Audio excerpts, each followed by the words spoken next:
We're joined now by Dr. Paul Spoonley, population expert, Massey University, and a man that I've always regarded highly and has had his finger on the pulse for a number of years, decades, about what's happening to New Zealand and the growth of New Zealand and the changing face of New Zealand and what that means, what's happening, the trends and that sort of thing. And boy, right now we're going through this is nirvana for Paul. These numbers are nirvana because you can do so much with them. You can split them and do all sorts of commentary on them. It's pretty astonishing numbers. Paul, g'day, welcome to the platform. Good morning, Duncan. Nice to have you on. First of all, the numbers as they've been reported, what's your take on them? How do you analyse them? I'm a little puzzled about some of it. I thought that with the new government we might see a softening in the people departing, and we're not. The numbers under 7 months of this new government have just gone up and up, and we're at an all-time high.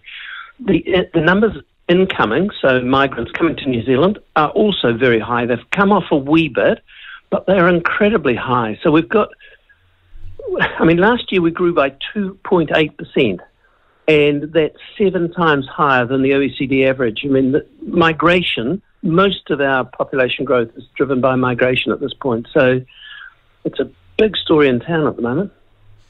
It really is, and I knew I could rely on you to give it some context. I agree with you in the last 7 months. I thought, like we have done in the past, you see National take office and the brain drain, if you like, for lack of a better term, sort of trails off and people stay. But I reckon it's got, if I look at the numbers, and I'm trying to track this stuff pretty closely, I wonder if it's got more aggressive that people are leaving the country in bigger numbers. They look around and they don't see anything for them, and they've gone. I thought it might be 60,000, but it's 80,000. It's 80,000, yeah. I'm with you there, Duncan. There's a funny little pattern beginning to emerge here. Do you remember John Key standing in the middle of Eden Park and saying, when he was running for Parliament, running a campaign, and saying, this is the number of people looking around, this is the size of the departure out of New Zealand. And, so I do remember that. I do remember that. Yeah, I do remember that, and it was. He came. Yeah, I don't mean to correct you, but it was Wellington Stadium, the Caketon. It was 35,000 was the number because that was the capacity of Wellington, and I was there. Absolutely phenomenal picture at the time. Yes, it was, and then he came in, and the numbers went up, and so the largest ever outflow we ever had was under John Key in 2012, and in that year, 54,000 people left to live in Australia alone, and we've got the same sort of thing. So we've through to 2023 under Labor, the numbers were going up, but since the new government has come in last year, the numbers have gone really high. 80,000. We've never seen anything like that before. No, and what offsets that, of course, is the numbers of people coming in, which again has been a record number. It's just, you talk about throwing open the doors and opening the gates and people coming in, but this has just been just a massive sort of onslaught of people in, and for the first time, the Indian community has topped the numbers. China's now at number 3, Philippines at 2. These guys work. They're all workers. They want to make a better life for themselves. New Zealanders will struggle to compete with the energy and these people, because these people just want to make a better life for themselves. We're complacent. We don't know what's hit us, I don't think. No, and migrants are like that. They come for a better life and they work really hard. Not all of them, of course, but they work really, really hard. So I'm not sure. The Minister has said that the numbers are unsustainable, but I'm not sure what that means. Does she mean that we need to adjust the policy settings, or do she think that the numbers, 250,000 people arrived last year as migrants to New Zealand, does she mean that number is too high? I'm not sure, but it's quite an extraordinary period in our history. We had that, prior to COVID, we had a spike in migration, the highest ever. COVID, of course, it disappeared, 2 years, and now, the 2 years after COVID, it's gone even higher. So it really is quite an extraordinary picture. And, of course, we are growing very fast, and migration is driving that growth. where are we going to live? Where are the cars going to fit on the roads? Where are people going to house themselves? Even I've just noticed that I go to a local gym at the YMCA, and I've noticed just in the past 2 months how busy the community rooms have got and how busy the reception is. It's just, and on the roads, you live in Auckland, you'll know this. It has just become it's almost become, I'm going to put it from my point of view, the standard of living that we had, I think, is reducing.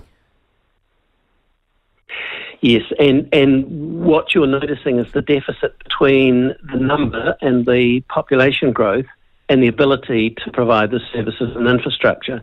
And if you're outside Auckland, or if you're in Auckland and haven't visited the fringe of Auckland recently, the Oriwas, for example, or down south, you'd be absolutely gobsmacked at the number of houses that are going up. Auckland's just expanding at an extraordinary rate, but it still can't keep up with the population growth. And I wonder, this is going to be our problem for the next 10 or 15, 20 years. We don't fund our public services on a population basis. We fund them at the whim of the priority of the government of the day. So if we're worried about lack of psychiatrists, if we're worried about not enough teachers, police, that's because we're not funding them to meet the needs of the people. We have more people, but we have fewer public services. The truth is, if you don't keep up with population funding, you go backwards at a rate of knots. Now, we've done this for years. That's why things are stuffed, I reckon, Paul. Yeah, well, and I would take the health sector, Duncan, and look at the lack of investment both in the infrastructure, so the buildings, but also the people. There's another side here, you haven't talked about it, but the departing New Zealanders, the big question is why they're going.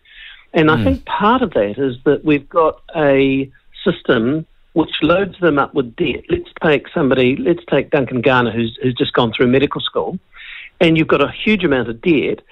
And one of your inclinations is to say, well, I'm not going to start paying that. I want to go and have some fun, and I'll go overseas. And, of course, that debt accrues interest while you're overseas, so it's going up all the time. Isn't it a rather perverse incentive to stay overseas? I mean, it just doesn't strike me as being very smart. If we need health professionals in this case, why don't we do a deal and say, well, Duncan, you go and work in Gore for 5 years, and we'll discount your student loan. But why don't we incentivise them to stay here rather than go overseas? And of course, the Australians are recruiting hugely into New Zealand at the moment, right across the board. Yeah, in answer to those, you make some really good points there. Firstly, I thought interest came off student loans, or does it go back on when you go overseas? I'm not sure about that. I'll check that. But I think it goes back on while you're overseas. It does, doesn't it? That's right. There was always that little clause. So why would you ever come back? You're dead right. Then there's so many New Zealanders overseas. There's 600,000 Kiwis in Australia, and who knows how many are in Europe. So with that, you were talking about bonding, and I agree with the bonding scheme. Why do we make nurses pay for their education when we have a shortage of them, and yet the police are paid $52,000 a year to go to police training college? Yeah, I don't know. I mean, that was something that was brought in the 1990s, and I think it's here now permanently. I mean, if you look